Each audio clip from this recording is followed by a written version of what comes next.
sa inyo guys. Welcome to One Click Moto TV. Nandito na naman po ulit ako at may share po ako sa inyo ngayong araw. Ang video po natin ngayon is tungkol sa,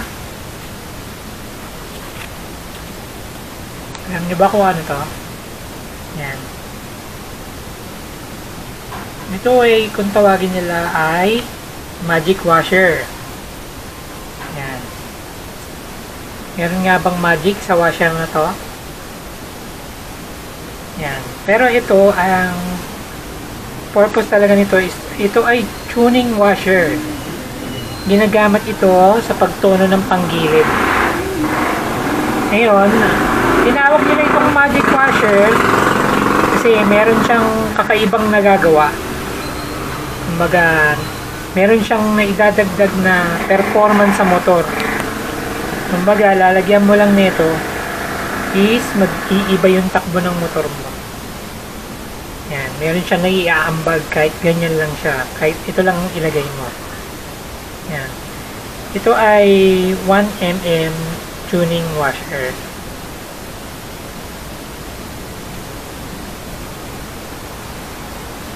Ngayon, ipapaliwanag ko sa inyo bakit tayo gumagamit ng tuning washer sa pagtutono ng panggilid is ang itsura po kasi ng panggilid natin is ganito.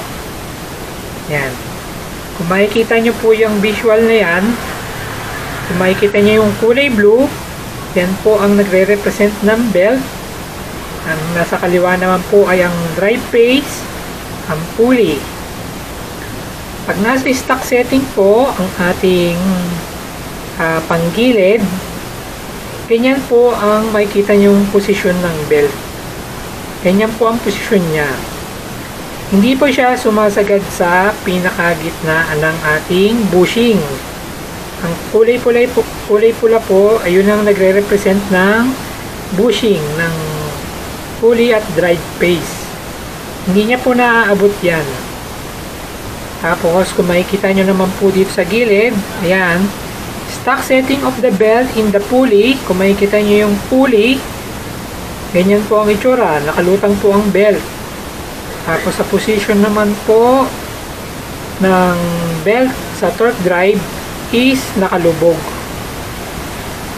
So, papakita ko po sa inyo yung picture ng itsura ng nakalubog na belt.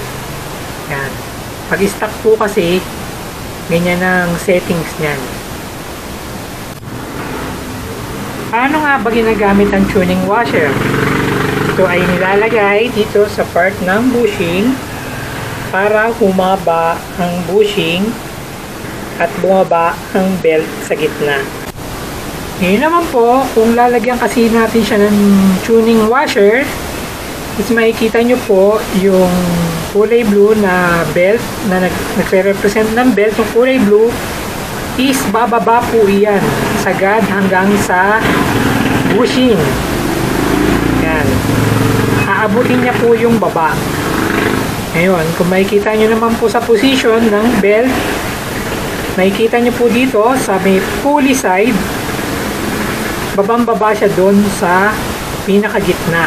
At makikita nyo naman sa may bandang torque drive is abot na niya ang ibabaw. Yan. Makikita nyo po itong picture na to.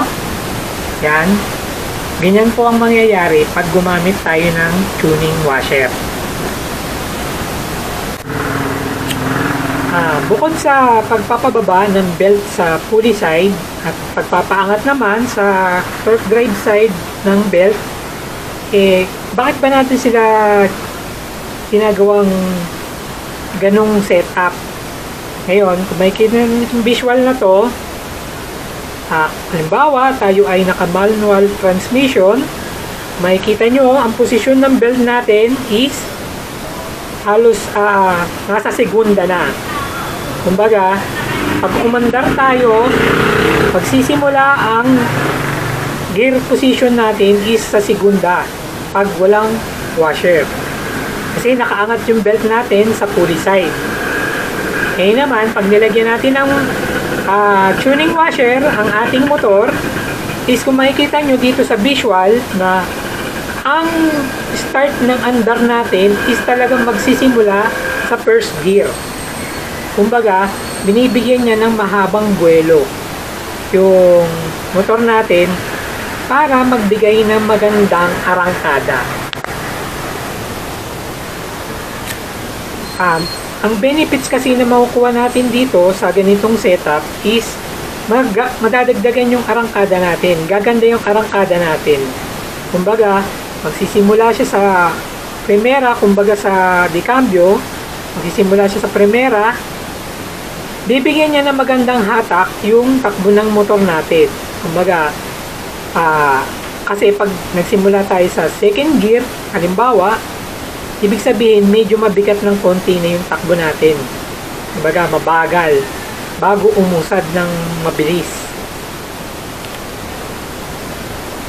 Mapapansin nyo, itong marka na to, yan, itong marka na yan, dyan lang po nakapwesto ang belt natin. Hanggang dyan lang po siya.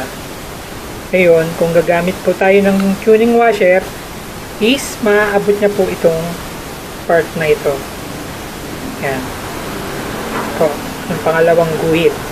Maaabot niya po yung part na yan. Kung gagamit tayo ng tuning washer. Ngayon, depende naman po kung gaano karaming tuning washer ang ilalagay nyo dito sa ating pulley. Ang pagtono naman po niyan is dadagdagan ng 1 mm kung makikita mo kung gaano na siya lutang sa torque drive. Kung kulang pa is dadagdagan mo pa ulit siya ng tuning washer. Hindi po ito nilalagay ng marami. Kasi ang mangyayari po dyan, pag sobrang dami na po ng tuning washer na nilagay nyo, is hindi na po siya mayayakap ng pulley at drive phase. Hindi po tayo dapat gumagamit ng sobrang tuning washer. Sobrang dami. Hindi po dapat tayo naglalagay ng ganon. Kasi ang mangyayari po dyan, is hindi na may ipit ng drive phase at pulley yung belt. Kumbaga, maluwag na siya dito yung belt. Ang mangyayari po nun, sobrang pagpag ng belt. Tapos, bago siya umarangkada, hihiyaw muna siya. Dahil hindi siya na sasakal ng belt tsaka ng drive phase, is dadaus-dus lang yung belt natin pag sobrang kapal ng tuning washer. Kaya, ang pagtono nito is pakonti-konti lang ang lagay. Papakiramdaman mo lang kung maganda na yung hatak, kasi pag sobra naman siya is mahiyaw. Yan. Hindi po basta-basta nilalagyan ng maraming tuning washer para umangat yung belt sa torque drive. Ang iba naman, nilalagay yung tuning washer dito sa likod. Basta ang tuning washer nyo is hindi mas malaki sa size ng bushing. Kasi pag mas malaki siya, is babara po iyan pag gumalaw na ang bushing. Hindi po siya makakalusot dito sa may pinakagitna ng bushing natin. Kaya wag po kayong gagamit ng tuning washer na mas malaki pa sa size ng bushing. Kasi pag nilagay nyo po iyon dito, tapos mas malaki siya sa size ng bushing, is gagasgas po yun sa belt. Masisira po yung belt natin. Kaya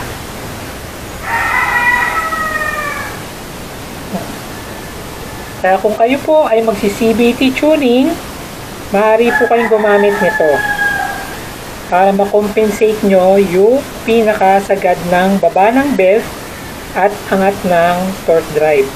Yan. Ito nyo po yan ilalagay at pakikiramdaman nyo kung maganda na po yung hatak.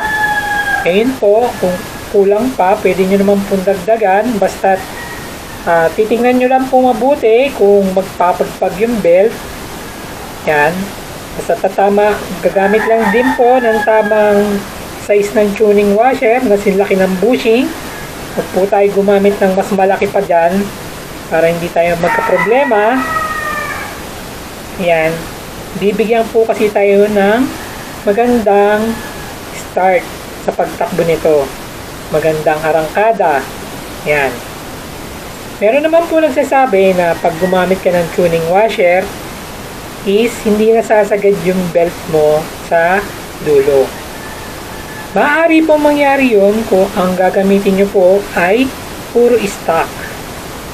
Pero kung gagamit po kayo ng mga aftermarket na pulley, drive base, modified na mga parts, is maaabot nyo pa rin po ang dulo ng sagad ng angat ng belt sa pulley. Kasi ito talaga ay pantono ng CVT. Ngayon, makikita nyo naman sa picture na to, yan, gumamit siya ng mga kalkal pulley, drive base, at kalkal roller ramp. Yan, basta mga puro modified yung gamit niya, sabay ginamitan niya ng tuning washer, is napasagad niya pa rin sa dulo yung belt niya sa pulley. Yan. Kaya ito talaga ay ginagamit sa pantono ng panggilid. Pero kung gagamitin mo siya at stock lang yung mga pyesa mo is ang may bibigay lang niya sa'yo is magandang arangkada. So hanggang dito na lang po. Sana po nakatulong sa inyo itong ating video. Kung meron po kayong katanungan is comment down below lang po. Kung nagustuhan nyo po yung ating video is like lang po. Don't forget to subscribe. One Click Moto TV. Hanggang dito na lang po. Ride safe po sa inyong lahat. God bless and bye.